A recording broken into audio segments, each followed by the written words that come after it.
So, a way that you can really find out for yourself if achieving the body goals is actually your true fulfillment is to check in with yourself. So, one of the questions, if, I knew that I could be healthy even by not meeting this ideal goal weight, because there are many different ways that we can be healthy. I'm going to have a whole other episode about health, so stay tuned for that. If I knew that I could be healthy, if I knew that I could be enough, if I knew that my worth and value was not dependent on my appearance, would I still be pursuing this body goal? Would this actually be a thing that I even cared about? Another analogy that I use, or more like a visualization, is if you could imagine that you were living on a magical deserted island where you never felt lonely, you had all the things that you wanted to do, but you never saw another person, would you still be pursuing that body goal? So these are questions to ask yourself to tap into. Is this body goal really for me?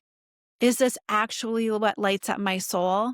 Or is it something I'm doing because I'm reaching for a feeling outside of myself that I just learned I could get by focusing on my appearance? But the thing is that if that is the case, it's going to continue to become a trap, because as we get older, it's going to be harder to maintain it.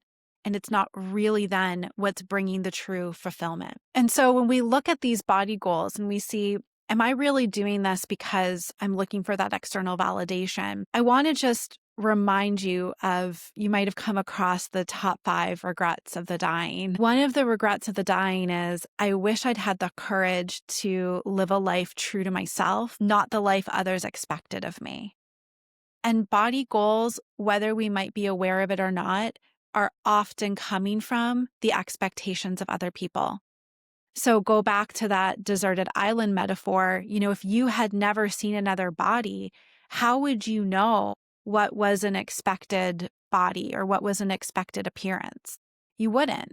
My guess is you would feel totally fine with your body because you had nothing to compare it to. So I would say that for many people who are pursuing body goals, a lot of it is not because that's what deeply they want in themselves. It's for many of the other reasons that I already mentioned.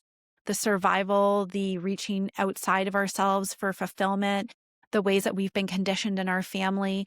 It's all this kind of big distraction, this way of saying, if I could get this, then I'll finally feel okay about myself, fulfilled and good enough. That does not come from achieving those goals or the expectations of others.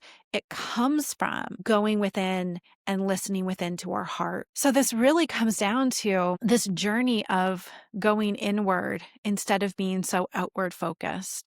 It's turning our attention around and starting to drop out of our mind and into our hearts, and letting our worth be internal, not appearance-based, not based on the validation of others, and not based on achieving certain markers of success.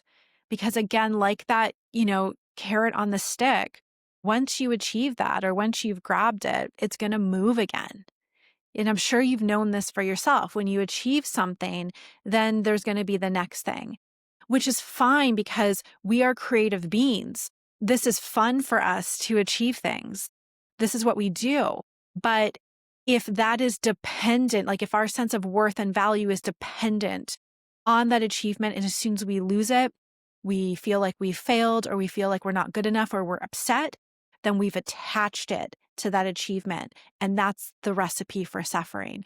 And no other place is that going to happen the most is if we have been attaching our sense of value, worth, and meaning to our appearance and body goals. So this is really an invitation in this episode to allow a deeper calling to lead you. So if the body goal wasn't on the table, what might you be focusing on? What might you be called towards?